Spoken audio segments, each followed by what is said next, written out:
and control just by getting into a good posture? Well, you can.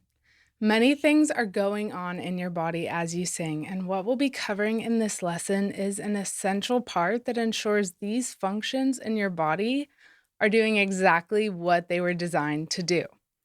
Today, we are going to talk about posture. I know it sounds simple, and that's because it is, but it's also a very easy thing to overlook when it comes to singing. Good posture sets the body up for optimal singing conditions. We oftentimes will look at singing and train it as some sort of separate function from the rest of our body, as if it is unaffected by misalignments in our posture.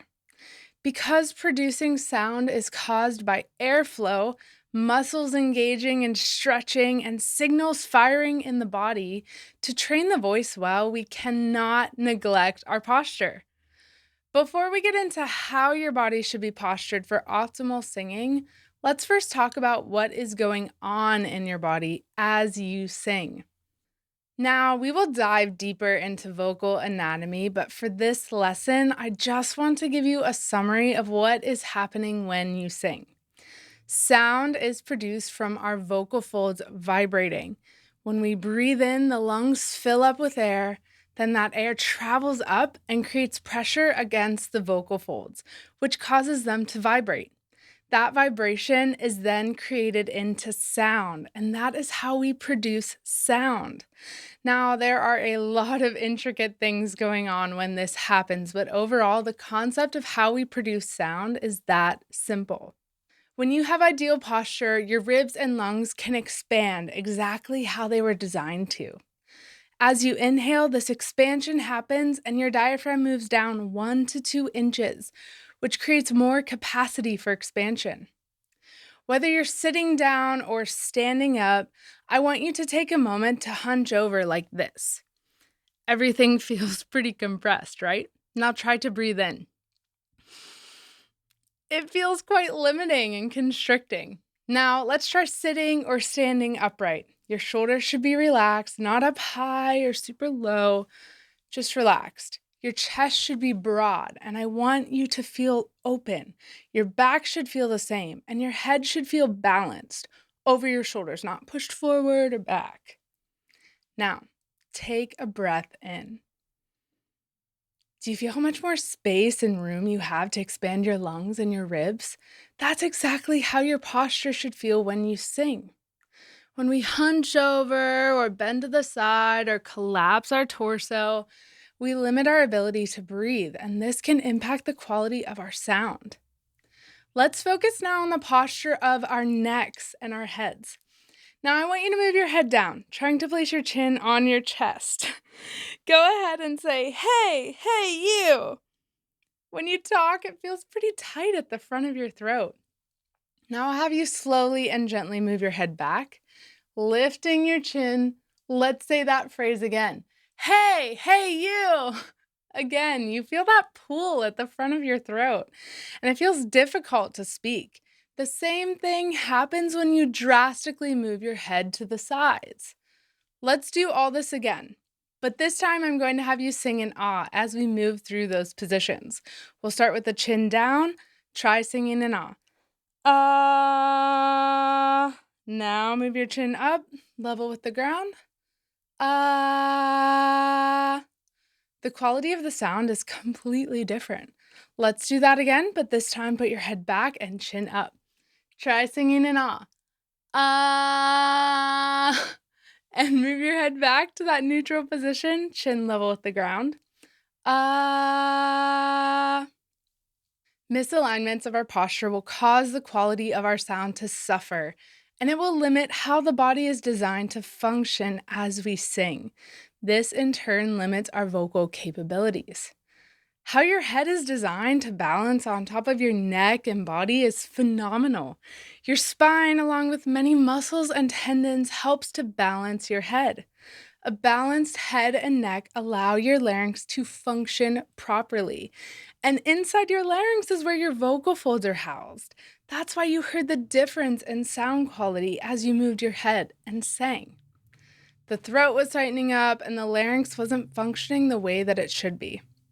Your head and chin should not jet out or be lifting high. You want to always aim to keep your chin level with the ground and feel the sense of balance as you sing. Moving your chin side to side is also okay so long as it's not dramatic and completely to one side. When one thing is out of alignment, it will affect how the rest of the body functions. When I was a teenager, I had Bell's palsy. If you do not know what this is, basically, this is where half of your face droops down and becomes paralyzed. It took a little over a month to regain muscular function again and to be able to feel things on that half of my face.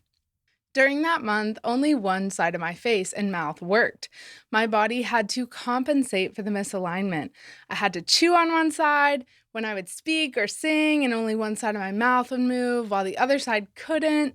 Singing in choirs was probably one of the worst things I could have done at that time because I was constantly using improper technique and dropping my jaw wide open so my mouth would be opening wide on one side, further aggravating the overuse of the muscles on one half of my face.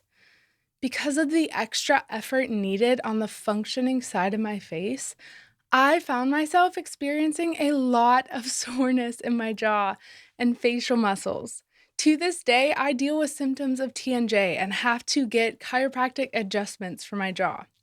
Because our bodies operate as a whole together and function as one unit, this in turn caused extra muscular tension on the muscles in the front of my neck because the jaw and facial muscles got so used to functioning on one side. And it also caused fatigue on these muscles when singing. The good news is, hopefully, you don't have a medical condition that causes misalignments. And this is just a habit that you need to correct. But why do I tell you this story? Well, this is exactly what can happen to our voices when we do not take into consideration how the alignment of the body supports the voice when we sing. We humans have a way of interfering with the natural functions of our bodies, be it from stress, curiosity, or injury. Over time, we can find ourselves compensating in other ways to produce sound, and this is ultimately what can lead to strain, stress on the voice, and injuries. Proper posture will help set the voice up for success and allow it to function well. Maybe you're someone that has been subconsciously lifting their chin up for a long time while singing, and you find yourself feeling fatigued almost every time that you sing. That constant lifting of your chin while singing has put unnecessary strain on the muscles suspending your larynx, which in turn is tiring them out and also making it difficult for your larynx to work correctly. Or maybe you are someone who has unknowingly had your shoulders slumped down while you sing, which innately compresses your ribs and lungs and pulls on the muscles on your neck. This not only will get you in the habit of taking in shallow breaths that do little to help you to sing well, but that strain and pull has placed on your neck muscles also inhibits healthy function of your larynx and all the muscles that engage when you sing. Fixing your posture while singing will correct a lot of issues or tensions that you feel in your body. Your voice isn't just produced by your vocal folds vibrating and creating sound. Your voice and your body is intricate, and each part works with one another to help you sing. As you practice and sing, I want you to become more aware of your posture. Make sure you are sitting upright or standing up straight, shoulders relaxed, head balanced over your neck and shoulders, your chin level with the ground. Do this with me. Imagine there's a string at the top of your head, and when you gently pull it up, your posture aligns. Good. This is exactly what your posture should feel like. Anytime you don't feel like this, it's a reminder that you should get back into that lifted, upright position. You can even stand in front of a mirror as you sing to check in on your posture. To summarize, your body is designed to do this really well. There's no need to overthink it, but I want you to begin getting more aware of it as you sing and speak. In the next lesson, we're going to get more in depth into proper posture, whether you're sitting or standing, what it feels like, and what it should look like.